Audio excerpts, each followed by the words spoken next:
Pemirsa, sabar itu perlu di jalanan Jakarta yang macet. Tapi bagaimana jika mobil pejabat dan pengawalnya masuk jalur busway karena tak sabar karena macet? Gubernur Jakarta sampai berdoa warga segera tahu siapa gerangan pejabat di dalam mobil. Dua kendaraan berplat nomor merah atau mobil dinas terekam kamera nekat melaju di jalur koridor 13 yang seharusnya hanya diperuntukkan untuk bus Transjakarta saja. Salah satu warga mengaku kejadian saat dirinya tengah menunggu kedatangan bus Transjakarta di halte Kebayoran Lama pada pukul 6.30 pagi. Tiba-tiba mobil yang diduga milik seorang pejabat beserta pengawalnya lewat di jalur yang seharusnya tidak boleh dilalui kendaraan pribadi. Sontak video ini viral dan ditanggapi ribuan komentar negatif warganet. Namun hingga kini belum diketahui kendaraan dinas itu milik siapa. Gubernur Jakarta Pramono Anung pun merespon kejadian ini usai viral. Ia menyatakan jika pengendara yang melakukan pelanggaran ini pasti akan mendapatkan ejekan dari masyarakat. Kemudian menggunakan jalur busway dan sebagainya. Dan ini pasti dibully lah oleh publik. Eranya sudah era digital, sehingga orang dengan sangat gampang untuk mengetahui. Dan saya berdoa mudah-mudahan yang menggunakan plat merah itu ketahuan. Pramono juga mengingatkan jika di era digital saat ini, seseorang bisa dengan mudah menjadi sorotan publik, apalagi dia pejabat negara. Tim Liputan iNews melaporkan. Sepasang suami istri viral di media sosial setelah membawa makanan tanpa membayar di sebuah restoran di kawasan Kemang, Mampang, Jakarta Selatan. Para pelaku dilaporkan ke polisi lantaran tidak mengindahkan somasi yang dilayangkan pihak restoran.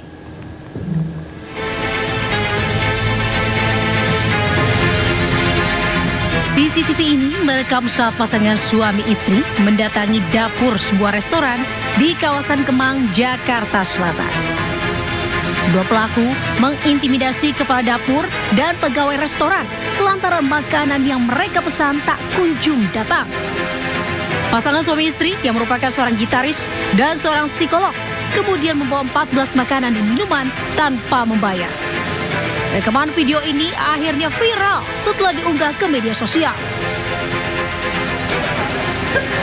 Pihak restoran melayangkan somasi kepada pelaku untuk meminta maaf, baik kepada pemilik restoran maupun kepada karyawan.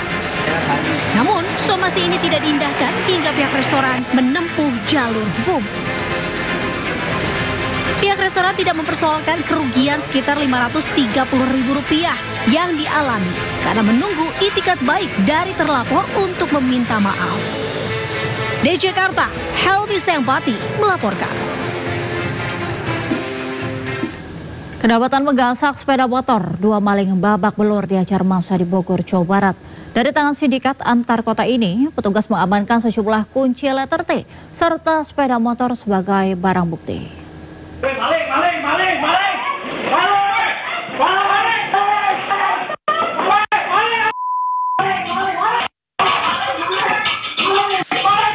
Pemilik rumah berteriak saat memberkoki aksi dua pria hendak mencuri motor yang tengah terparkir di depan rumah Jalan Walet Tanah Sereal, Kota Bogor, Jawa Barat. Pelaku yang panik lalu kabur dengan motor yang dikendarainya. Teriakan korban mengundang perhatian warga sekitar yang akhirnya berhasil menangkap pelaku yang selanjutnya diamuk.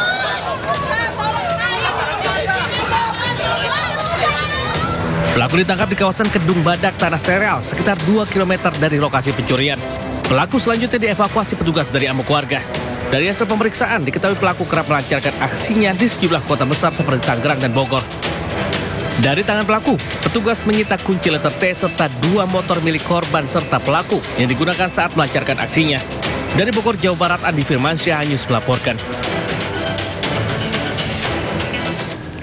Waspada pemirsa, aksi begal kini makin meresahkan. Meski tahu direkam warga, 4 pelaku tetap beraksi hingga melukai korbannya di Cakung, Jakarta Timur.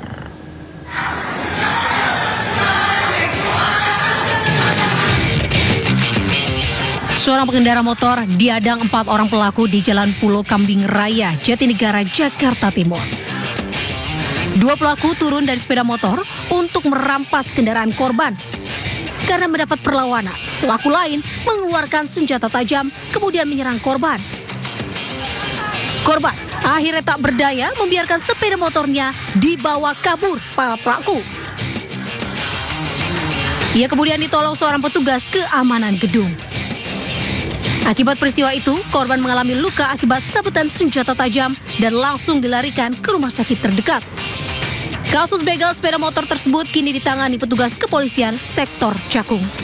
Di Jakarta, Rio Manik melaporkan.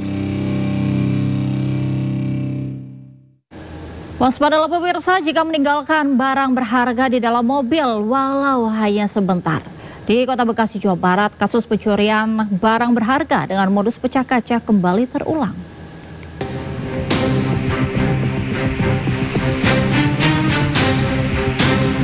Aksi pencurian modus pecah kaca yang dilakukan oleh dua pria di warung makan seafood di Jalan Pramuka, Rawalumbu, Kota Bekasi, Jawa Barat terekam kamera pengawas.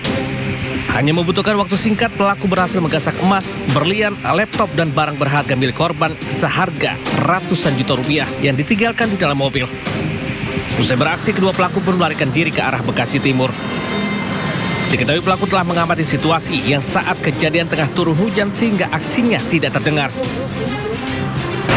Nah, kemudian pada saat saya kembali ke mobil, ditemuin kaca saya udah pecah. Saya melihat kalau ini sih, kalau lihat dari pelaku sih udah ada di CCTV-nya ya. Berbekal hasil rekaman, korban melaporkan kejadian ke Polsek Rawalumbu. Warga diimbau tidak meninggalkan barang berharga di dalam kendaraan agar peristiwa serupa tak kembali terjadi. Dari Bekasi, Jawa Barat, Rahmat Hidayat, iNews melaporkan. 6 bocah di bawah umur diamankan setelah kedapatan merusak rumah warga di Jeneponto, Sulawesi Selatan. Para pelaku melakukan aksi tersebut usai menonton aksi anarkis pengunjuk rasa di media sosial.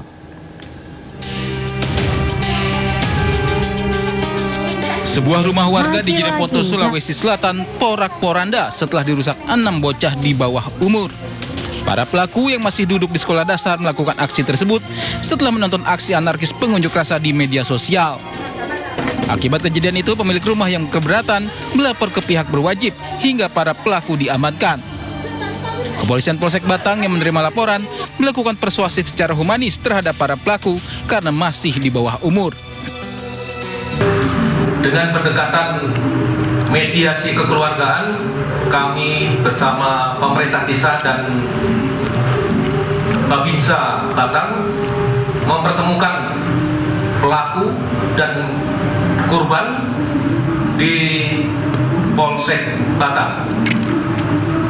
Mereka terpengaruh adanya media sosial. Mereka menonton HP, terinspirasi untuk melakukan kegiatan anarkis. Jadi mereka anak-anak kita ini terinspirasi dari demo-demo besar kemarin. Peristiwa ini jadi pengingat bagi para orang tua agar selalu memperhatikan anak-anaknya saat menggunakan media sosial. Dari Jeneponto, Sulawesi Selatan, Haris Karaing Mamo, iNews melaporkan.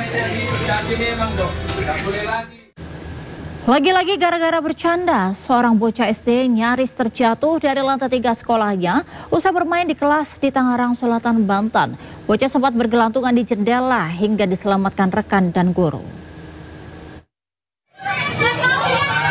Warga sengaja merekam seorang bocah SD yang bergelantungan di jendela kelasnya di lantai 3 di SD Negeri Tangerang Selatan. Dari kesaksian temannya, sang bocah nekat melompat dari jendela usai bermain sendirian di kelasnya. Beruntung ia segera diselamatkan teman dan guru saat kejadian. Usai kejadian, pihak sekolah dan dinas pendidikan mendatangi rumah si bocah dan memberikan pendampingan psikologis. Hasilnya ia dalam keadaan baik, namun memang dikenal memiliki sifat pendiam. Sementara agar peristiwa serupa tak terulang, sekolah akan memasang besi teralis pada setiap jendela. Dari Tangerang Selatan, Banten, Nunung Purnomo, iNews melaporkan. Jembatan tak kunjung dibangun, siswa sekolah dasar bertaruh nyawa menyeberangi sungai di Kabupaten Padang Lawas Utara, Sumatera Utara. Kondisi ini sudah terjadi puluhan tahun karena desa mereka memiliki infrastruktur jalan yang buruk dan tidak ada jembatan.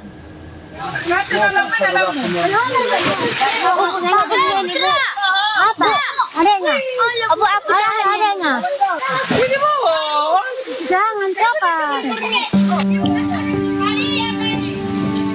Sebuah video memilukan viral di media sosial. Anak-anak sekolah dasar di desa Simaninggir, Kecamatan Dolok, Sigumpolon, Kabupaten Padang Lawas Utara, Sumatera Utara terpaksa menyeberangi sungai deras hanya dengan berpegangan pada seutas tali. Satu-satu ya. Kasih sepatunya sama kamu kan ya, biar dibuang ya ke sana. Sejumlah siswa berusaha menyeberangi sungai dengan kondisi yang cukup membahayakan.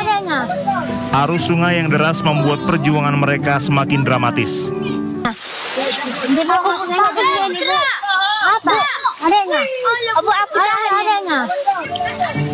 Mereka harus menantang derasnya arus sungai dengan wajah tegang. Orang tua ikut membantu meski hanya menggunakan peralatan seadanya. Pemerintah daerah Padang Lawas Utara bergerak cepat dengan membangun jembatan sementara menggunakan batang kelapa dan papan panel. Bupati Padang Lawas Utara, Reski Basya Harahap menegaskan pembangunan jembatan permanen akan menjadi perhatian serius. Reski mengajak seluruh pihak bersabar dan tetap mendukung upaya pemerintah membangun infrastruktur di daerah terpencil. Dari Padang Lawas Utara, Sumatera Utara, Ahmad Hussein Lubis, iNews melaporkan.